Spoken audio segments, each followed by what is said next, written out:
Hi friends, this video shows how to do sensor calibration.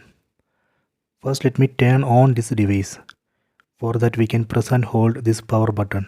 Press and hold power button for 3 seconds. See, now this is on. After that I am going to trigger calibration process. For that we need to press and hold these minus and plus buttons together.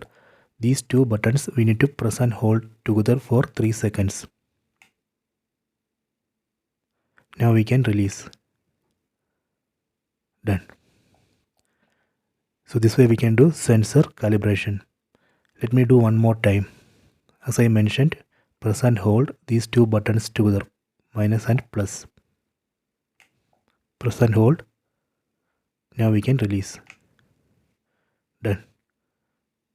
You can try this. I hope you have enjoyed this video. Please subscribe this channel. Please like and share the video.